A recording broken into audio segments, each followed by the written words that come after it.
গত ৩.৫ বছরের যুদ্ধের ইতিহাসে এ যাবৎকালের সর্বোচ্চ সংখ্যক যুদ্ধবন্দীকে মুক্তি দিয়েছে রাশিয়া ও ইউক্রেন। গেল শুক্রবার উভয় দেশই ৭৮০ জন যুদ্ধবন্দীকে মুক্তি দিয়েছে। এদের মধ্যে সামরিক বেসামরিক উভয় ধরনের বন্দী রয়েছে।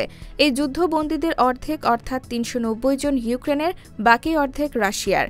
উভয় দেশই ২৭০ জন করে সামরিক এবং ১২০ জন করে বেসামরিক বন্দীকে মুক্তি দিয়েছে। ব্রিটিশ বার্তা সংস্থা রয়টার্স এক প্রতিবেদনে এসব তথ্য জানিয়েছে। এদিকে সম্প্রতি তুরস্কে দুই দেশের সরকারি প্রতিনিধিদের মধ্যে হওয়া সংলাপে মস্কো ও কিয়েভের মধ্যে যেসব সমঝোতা হয়েছে সেসবের আওতায় ছেড়ে দেওয়া হয়েছে এই যুদ্ধবন্দীদের। তুরস্কের বৈঠকে উভয় দেশের ৫০০ জন করে মোট ১,০০০ যুদ্ধবন্দীর মুক্তির ব্যাপারে সম্মত হয়েছিল রাশিয়া ও ইউক্রেন। তাদের মধ্যে শুক্রবার মুক্তি পেলেন ৭৮০ জন। শনিবার ও রোববার বাকি ২২০ জনকে ছেড়েও দেওয়া হবে।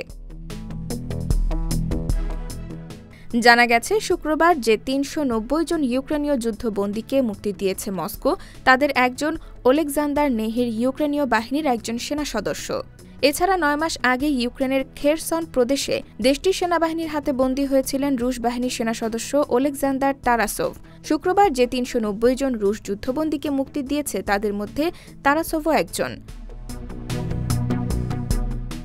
যুদ্ধবন্দীদের মুক্তিদানের ব্যাপারটিকে স্বাগত জানিয়েছেন এ যুদ্ধের প্রধান মধ্যস্থতাকারী যুক্তরাষ্ট্রের প্রেসিডেন্ট ডোনাল্ড ট্রাম্পও। শুক্রবার নিজের সামাজিক যোগাযোগ মাধ্যম ট্রুথ সোশ্যালে পোস্ট করা এক বার্তায় ট্রাম্প বলেন, মস্কো কিয়েভ উভয় পক্ষের সমঝোতাকে স্বাগত।